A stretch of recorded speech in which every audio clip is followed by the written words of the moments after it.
the bravery with which you've approached this project is amazing, because most people would say, why bother?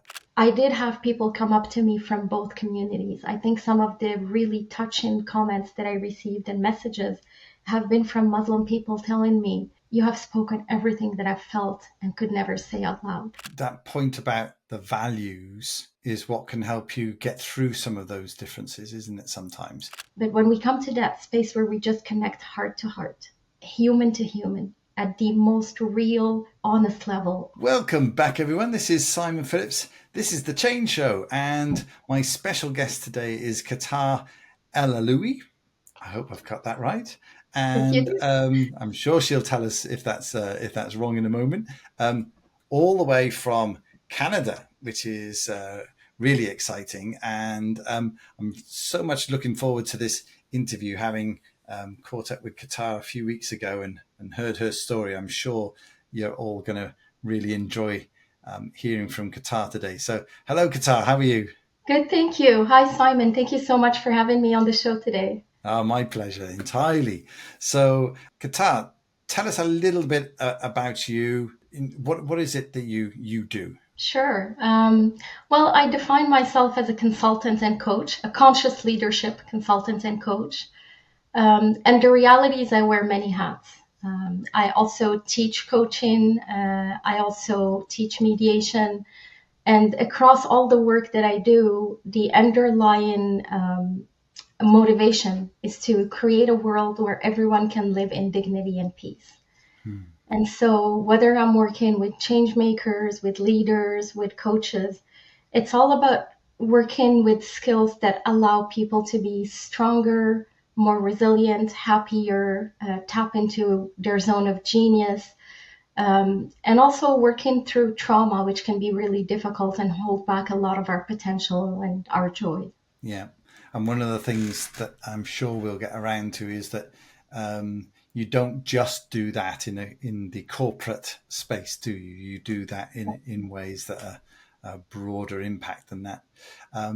Lovely. So, Kawtar, I always say to people, so tell us a little bit about your journey. How did you get to be this person that's able to support and guide people through all of those quite hefty challenges?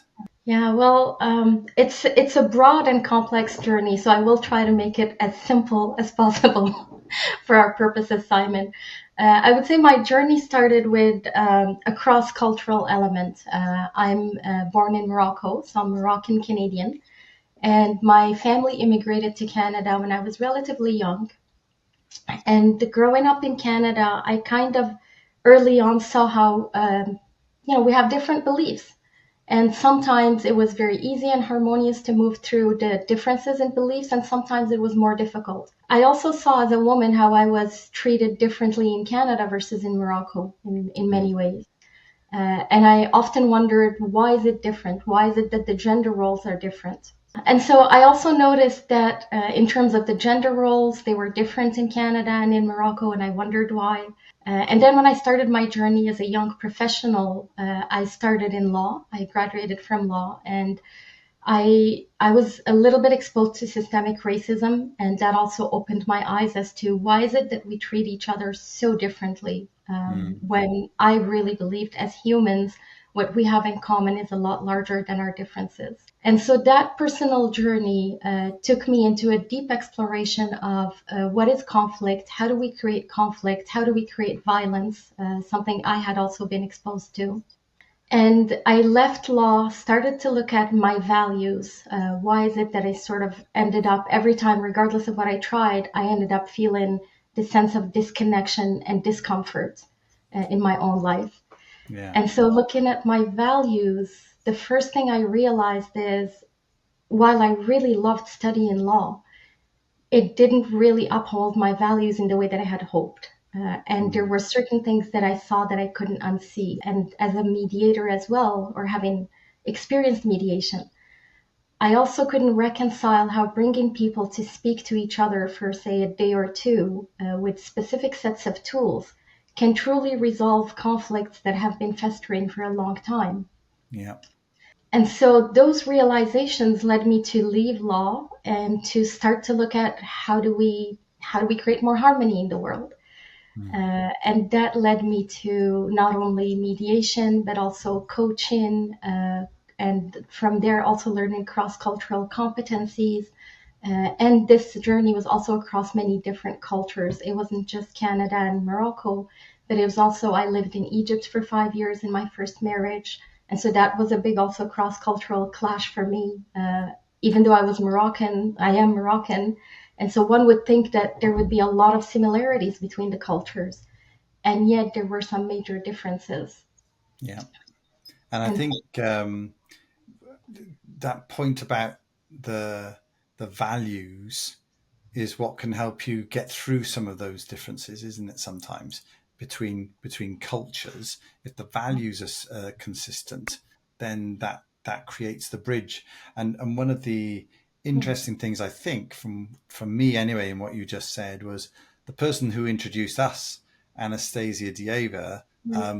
One of the things that came through really strongly in our conversation was that she felt that to really be a change maker, you have to live your values. It's about absolutely. who you want to be, not what you want to do. I fully agree with that. I fully agree with that. I often say that conscious leadership is about being, it's not about doing. Mm, And so the doing kind of naturally flows from this new state of being. And in fact, Simon, when I started exploring culture more actively, I was in South Korea. And mm, so here I was living again this cross cultural experience that was different to anything I had experienced in the past. And when I found language for my values, it feels like for the first time I found an anchor in the world that regardless where I went, I could still be the same person and I could still have my North Star. yeah, Um, and I and, found it to be really impactful with expats as well. and it's so true, isn't it? With people who are struggling in life for whatever reason, they often think that the easiest way out must be to just move or to just do something different. And Yeah, that's when the old phrase "wherever you go, you're there" starts to absolutely. come starts to come into action, isn't it? And as you say, equally, if you get your values sorted, if you really have that put away, then actually wherever you go, you can just be that same person with the same values, and you'll thrive. Absolutely. And in fact, in the expat world, we've noticed that most expats are often either running away from something or running towards something. Mm, And yet, the most effective leaders that I saw and the best adjusted expats in their new environments were the ones that had this sort of level of self awareness and recognition of who they are through their values. yeah. Because then it just made their transitions so much smoother, but it also helped them to be much more effective and much more Mm. connected to the people in the country that they're in their host country, because they were connected to themselves. And they were being authentic in those Absolutely. spaces, so Yeah. people didn't have to second guess. As there was no additional hurdles to get over. I mean, often when you meet somebody from a different culture, Hmm. there's that self awareness of, am I saying the right things, am I behaving the right way? But if there's an additional barrier, which is the person, you wonder whether they're being themselves or whether they're putting on an act, that's Yeah. yet another barrier, isn't it, in those circumstances? Absolutely. And that also builds on not only the cross cultural differences and the self awareness, but also the communication. And I think people who are strongly grounded in their values find it easier to communicate because they don't have that level of the inner critic is not as active within them. And so they're Yeah. not as worried. Whereas a lot of times you'll find, I've found cross cultural communication to be very difficult for people who don't really know who they are, what they stand for, and they're often really worried about saying the wrong thing, doing the wrong thing. And I think that's one of the major causes of this connection across differences. It's this difficulty that we have communicating with each other with simplicity, with ease, especially around our differences. Yeah. Now, we're recording this at the same time as the Olympics are going on. So is this all been one gigantic ruse to hedge your bets on when you're watching the Olympics as to which team you're going to support? Well, no, it hasn't. But I would say that having lived in so many places, it is always hard for me to support one specific team. And I have an interesting story about that because I think it was the last FIFA World Cup, I believe, uh, or maybe two before. I was in Belgium with my best friend from France, my Moroccan best friend from France, and my Moroccan best friend from Belgium. And the match was between France and Belgium. Ah, And so here I am sitting between the two mediating. yeah, absolutely. Brilliant. So, a lot of moving around, a lot of exposure to different cultures.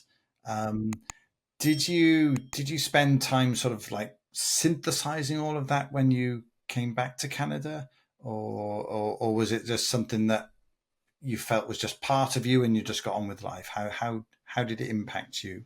I did spend a lot of time synthesizing it. I think part of my archetype and my own journey, because my work is to also teach this, I do have to synthesize things at a very conscious level. Mm, And so that's always been a part of my journey. And I am in a cross cultural marriage, which also brought up a lot of the differences, and we've had to work through those very consciously. And so life has given me ample opportunities in every sphere of life. I'm gonna assume there's lots to read between the lines There is, but I would say the headline is harmony across differences is very possible and beautiful. Yeah, I like that. I like the idea of that. Fantastic. So, tell us a little bit more then about what it is you do right now. What's the main focus? Absolutely. Well, the main focus is working with leaders who are Hmm. committed to creating a better world and don't necessarily know how. Or, as we know, it's sometimes just about that journey of finding out what is really the biggest impact that I could have. What Mm. does that look like? Or what is calling me next? And how do I get there? And so I support them in that journey of that messy middle between who they were and who they're becoming. Yep. And I equip them with those skills that are needed to become the new version of ourselves.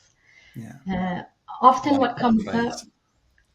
sorry if Sorry, I may. I just love that phrase, the messy middle, because it's like whenever you're clearing up and trying to make a room look great again, it has to look absolute shambles just before it suddenly starts to evolve. Yeah, absolutely. And again, for me, I call that the soul cycles. That space in between can feel so bewildering at times. Mm. It feels like I call them my deserts. Yep. It feels sometimes like a desert. And so having someone who can support you and having a community also can be really helpful in those times. And so that's one thing that I do in individual coaching. I also teach, I have courses specifically around conscious communication and collaboration and Hmm. around, I do DEI, diversity, equity, and inclusion work with an appreciative lens. Because one thing that I realized again is this difficulty that we can have in having these conversations with simplicity and ease. And so I have a course called Appreciative Cultural Conversations. Nice. And that's really about bringing people to this space of having these conversations in an empowering way. And what would you say are the main ingredients of that empowered approach? One of them is appreciative inquiry, using Hmm. tools of appreciative inquiry. One of them is the information that people don't necessarily have about how culture can either make us connected or disconnected, even with our own selves. Hmm. Because as much as culture is a common set, usually, of beliefs that we sort of hold together as a society, we are at a time where individuation is so important and coming to the forefront. And so balancing out that journey of the individuation with culture within one's own culture right now is in some ways a big reckoning for each one of us. Yeah. And it's how do we create space for both to coexist? Exactly. And Mm. I think that's the real evolutionary journey we're on together. And when we realize that, when we start to look at our own relationship to our culture, I think it also naturally builds that empathy and that connection with others again. because we have the self awareness. We can sort of own who we are, and we do the work of knowing why we believe certain things. And so it's easier to stand by them. We also reclaim what I call our cultural gifts from our cultures of origin, for those of us who are not living in the cultures of origin that they came from. And we let go of limiting beliefs from our culture, because I don't think culture serves us 100%. We all go Yeah. through this journey of looking at, why do I believe what I believe? And is it Mm. serving who I am? And most importantly, is it serving who I'm becoming? And so reshaping our identities is crucial right now in the world. Yeah. And that point about evaluating where our beliefs come from, I find so useful when working with leaders to help them recognize that they've been shedding beliefs all of their lives. Absolutely. And actually, so this is not a direct challenge on who they are. It's more of an opportunity, as you say, to define and decide who they want to become and what beliefs would the person that they want to become hold. And then they can sort of work towards that. Absolutely. I would say I've seen that as well, and it makes a lot of sense, I think, in just the way that change happens within ourselves and Mm, self-awareness happens. And yet, oftentimes, when it comes to cross-cultural differences, there is this layer of resistance that a lot of us have. There's this sense of almost feeling like if we let go, we're going to betray our cultures of origin, or we're going to betray our family of origin. And I think it's something we really need to make space for that yeah. conversation, and to normalize that it is just a part of an evolutionary process. We still get to be who we are. We're just making room for a more authentic version of who we are. Love it. So, your practice of DEI and the support that you give, have you noticed any subtle differences as you've been on your travels in terms of the things that become the focus of DEI conversations in different cultures? I would say I have found something, and interestingly enough, it is not where we're different, but it is where we are similar. Mm, And what I've found to be the same is this longing for a better life that we all have, this longing for joy, this longing for freedom, for happiness. yeah. And it's been really eye-opening for me, Simon, to be honest, to see that at times, and to see, um, when we move from the level of working at the cross-cultural competencies level or differences, and we come to the level of the commonalities, it becomes so much easier to connect. Yeah. And we all share the same experiences at an emotional level. And I think that's what really starts to awaken us, that regardless of why or how we come to our experiences, which, yes, there are definitely real differences between us that we need to acknowledge. It's not about Mm, bypassing the differences.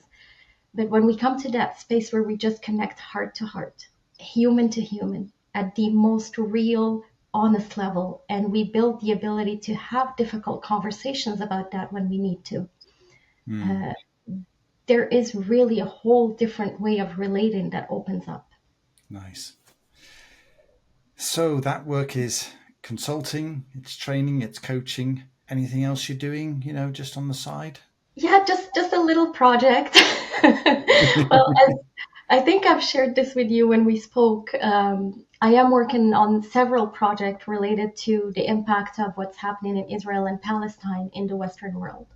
Mm, And one of the projects that I'm working on right now is, it started in November, and it actually validates a lot of what I talk about in my work and a lot of the principles that I talk about in my book, The Leadership Principles.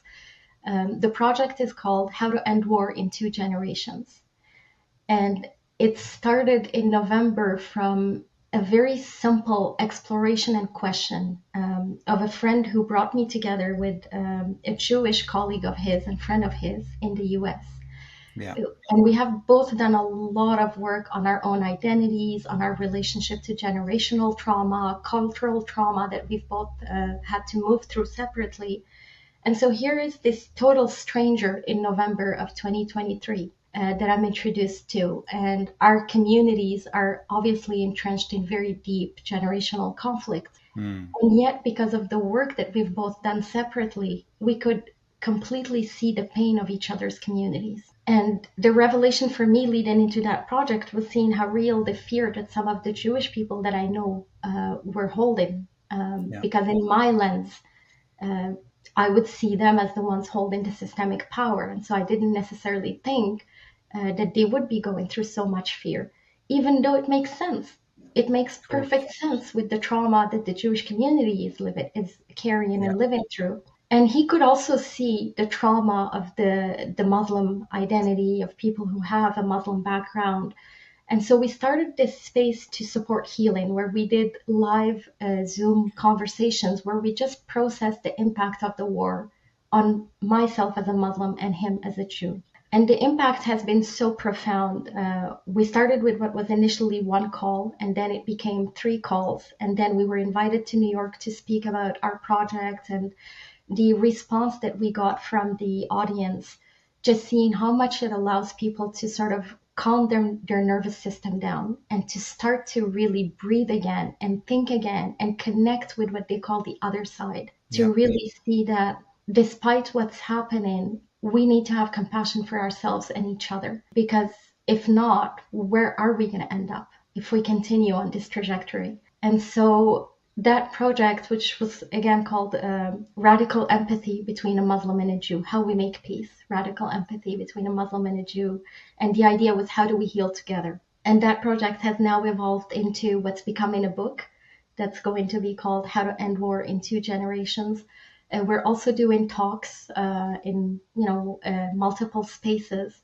And so we are offering a talk just to support again the communities, whether it be in corporate spaces, whether it be in other spaces like organizations like potentially educational institutions, uh, and it's just been this really challenging and at the same time validating space of being able to speak our deepest, rawest truth to each other, in the trauma that we hold in our identities, in the fear that we hold, in everything that is the psychology of this war, really, that we're carrying within ourselves because of the identities.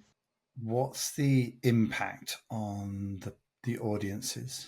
Have people come up and talk to you afterwards? What sort of things are they saying? Absolutely.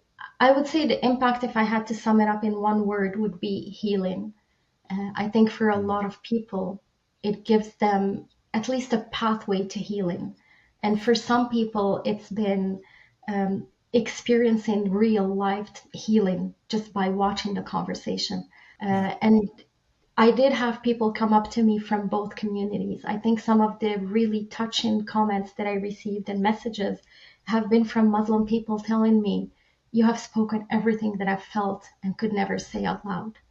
Yeah. Or from Jewish people messaging me and saying, "Thank you so much for doing this.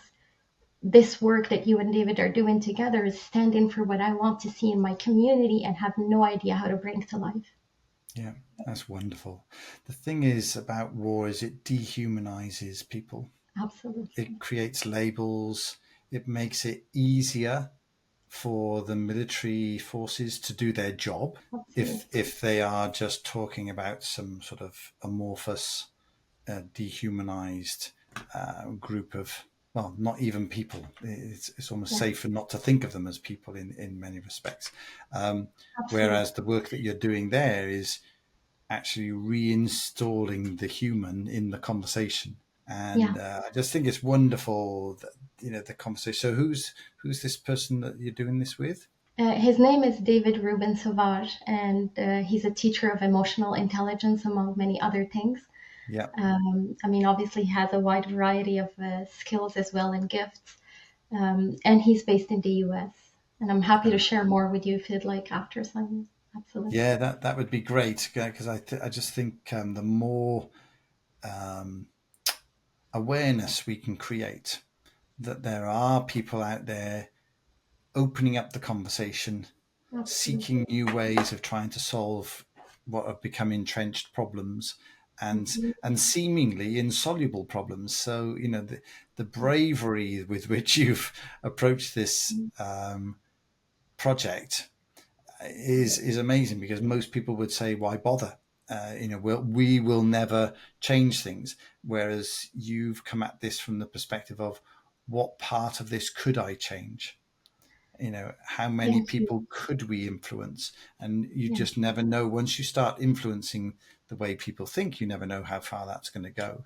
absolutely. And to be honest, I think a large part of that comes from my own journey where I had to navigate through so much deeply entrenched trauma and even chronic pain, and did not find answers. I have been Mm. in places of what I would consider total darkness with no answers, and Yeah. having to navigate my path from having absolutely no answers and not knowing if I even wanted to seek them at times, Mm. because I felt so discouraged, so exhausted, and trauma can be really debilitating to work through. It's been about 12 to 15 years of actively working through trauma to be able to become this version of myself. Right. Um, and so the beauty of that is that there's always light at the end of the tunnel, and we do have to start somewhere.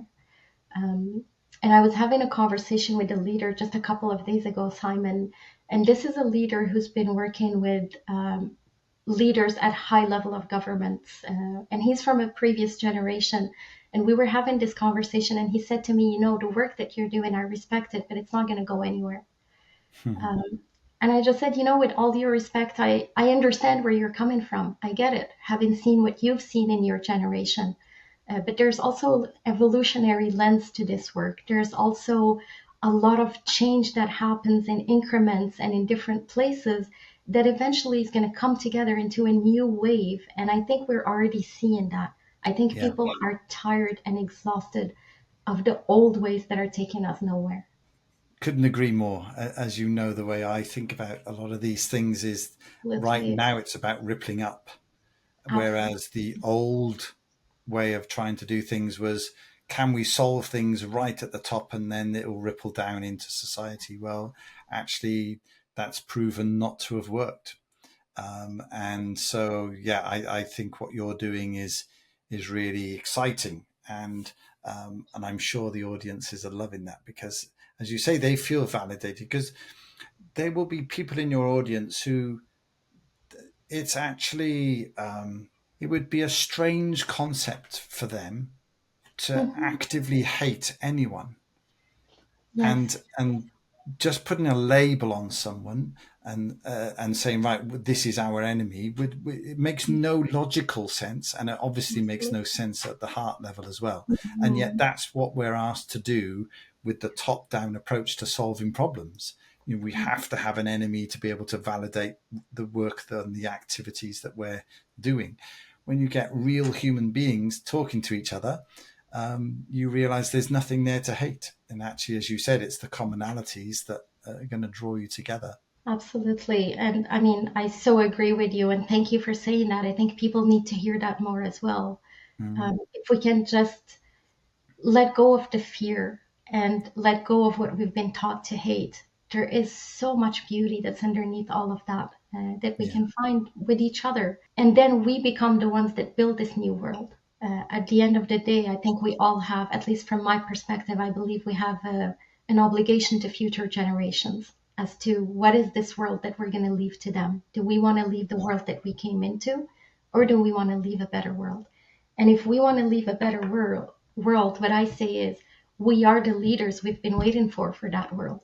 We hmm, cannot outsource that. We are the leaders we've been waiting for. We need to stand up in our communities and for each one of us to do the little or the lot that we can do. And at some point, it will all touch each other. And I think we're yeah. seeing this with online communities. We're seeing impact everywhere across the world. So there's also a lot of momentum, there's a lot of hope, and there's a lot of action. Love it. Qatar, you are an inspiration. There's Thank no you. doubt about that. Humbling. So, is there anything I haven't asked you that you would like to throw in and share with the audience? No, I think you did. It's the idea of like just what's underlying my work being about, creating a world where everyone can live in dignity and peace. I think a lot of people resonate with that. I hear that a lot, that people really see that as a dream. And I would just say it's not just a dream, it's a real possibility. It may not happen in our generation and our lifetime, But if we each plant the seeds that we can plant with the most alignment, integrity, and heart that we can trust that that will pay dividends for future generations. Yeah. Lovely. Thank you for that, Kawtar. It's been an absolute pleasure talking to you about Thank the evolution of your thinking, but also what you're actually doing with that. Because, as you say, the if you think about the notion of peace, I think I wrote something about this in my newsletter a couple of weeks ago about what can we do to bring peace even in our local areas. And if you. you think about these conversations and the project that you're building there, that's creating peace as an absolute minimum between two people. And they're going to share their stories, and the book will get out there, and that will bring other two peoples together in local communities. And then where there's conflict, that will be the exception rather than the rule between those global communities. And that's I think is the ripples that your work is going to create. I think it's just fantastic. Thank you so much, Simon. I look forward to seeing more of that. And I think, um, is it okay if I share a little bit more, Simon? Or are we at Sure, time? Yeah, absolutely. okay, thank you. One thing I've noticed working on peace, because as you know, my work is also about working with leaders on how do we create more peace. I think peace has a big PR problem, especially with leaders, because the Mm, perception of peace is it's the end of armed conflict or the pause of armed conflict, and that is not peace. That is simply a moment that is an opportunity to build the real infrastructure for peace at a systemic level. That is absolutely not peace. And as long as we think that that's what peace is, we're never actually going to create peace. mm. And what do you see as being the I mean, you're talking there about the end of conflict being the start of the peace building process, if you like. What do you see as being the sort of the 5 years ahead and the 10 years ahead? What does that look like so that people can start to really imagine that? Well, I think if we could have a revolution of the heart where people start saying, I am actively going to break my prejudices about other people and Mm, meet people who I think are people I'm not going to like, and yeah, really start to do that actively, start to stand with each other instead of against each other. And then at the systemic level, I think there are real things that we need to embed in our systemic thinking to start to bring about peace.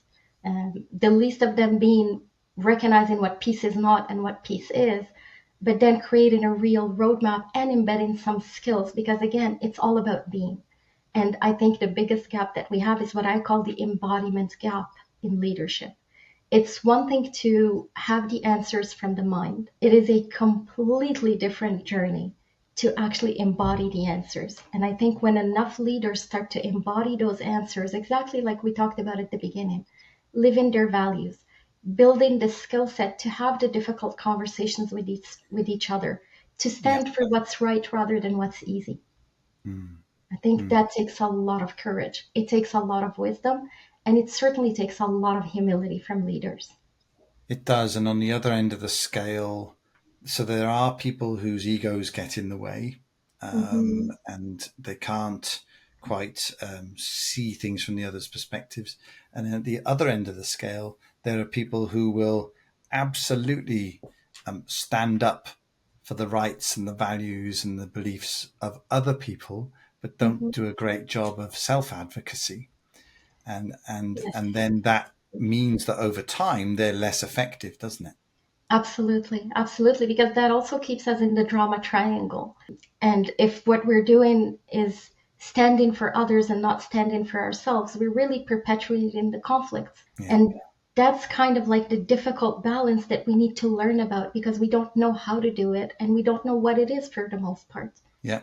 And that ambiguity is a real challenge for a lot of people, as we know, in the context of change. Um, Absolutely. but it's about being open to the idea that we can co-create a better place without Yes. knowing what the answer is today.